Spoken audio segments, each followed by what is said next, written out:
जंगलों में बहुत बारिश होती है, लेकिन उस दिन बारिश रुकने का नाम ही नहीं ले रही थी। बहुत समय से बारिश होने के कारण सभी पक्षियों के घरों में दाना खत्म हो गया था। ऐसे में सोना चिड़िया को कोई दिक्कत नहीं थी, क्योंकि उसने पहले ही बहुत सारे चने के दाने अपने घर में इकट्ठा कर लिए थे और वो अपने घर में बहुत ही सुरक्षित और महफूज थी। बच्चों, तुम मुझसे रोज पूछते थे कि मम्मा आप ये दाना क्यों इकट्ठा कर रही हो।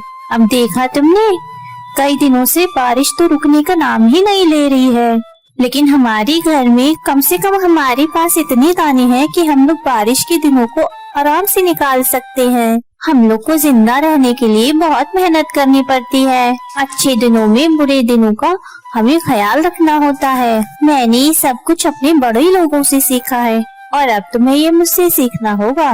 वो ऐसे बातें कर ही रहे थे कि किसी ने उनके घर के दरवाजे पे जोर जोर से आवाज लगाई। मम्मा, ये कौन है इतनी बारिश में हमारे घर के बाहर क्या कर रहा है? पता नहीं बेटा, मुझे देखना पड़ेगा। कौन है बाहर? मैं कौवा हूँ। मैं तुम्हारे घर के पास वाले पेड़ पर ही रहता हूँ। मैं बहुत मुश्किल में हूँ, मेरी प्लीज सहायता करो। मैं तुम्हें अच्छी तरह से जानती हूँ, तुम बहुत चालाक हो। क्या चाहिए तुम्हें? मैं बहुत मजबूर हूँ बहन, मेरे बीवी और बच्चे दोनों भूखे हैं, कृपया मेरी मदद कर दे। मम्मा, वो बहुत परेशानी में है, आप उसकी मदद कर दो।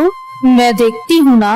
तुम कोई मेहनत तो करते नहीं हो अच्छे दिनों में, और जब बारिश का समय आया तो तुम यूँ परेशान घूम रहे हो। जब भी बारिश का मौसम आता है तुम हर साल यही तरीका अपनाते हो, दाना मांग मांग कर ले जाते हो और खुद मेहनत नहीं करते हो। तुम्हारी बीवी बच्चों का अगर मुझे ख्याल ना होता तो मैं तुम्हारी बिल्कुल मदद नहीं करती। जी, मैं अपनी गलती पर बहुत शर्मिंदा हूँ, इस बार मेरी मदद कर दीजिए, अगली बार से मैं ऐसा नहीं करूँगा। ये लो कुछ दाने, तुम ये अपने लिए ले जाओ, इससे बीवी और बच्चों का पेट भरेगा। आपका बहुत बहुत धन्यवाद। फिर कौवा कुछ दाने लेकर पास में ही अपने घर चला जाता है। वो चिड़िया कितनी बदतमीज है, कुछ दाने क्या दे दिए, अपने आप को बहुत होशियार समझने लगी। अरे भाई, वो क्या कह रही थी?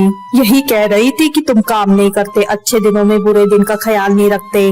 तुम उसकी बातों का बुरा मत मानो, एक बार बारिश रुकने दो, फिर कौन पूछेगा इस चिड़िया को।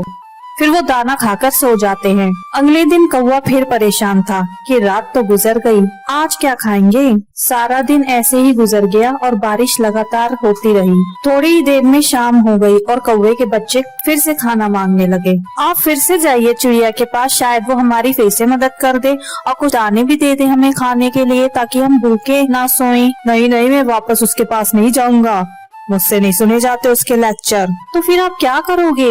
उसके घर में मैंने देखा कि बहुत सारे चने के दाने हैं, रात में जब ये लोग सो जाएंगे तो मैं चोरी करके उसे ले आऊंगा। हाँ हाँ, ये ठीक है। और ऐसे वो भूखी सोएगी और हम लोग पेट भर कर सोएंगे।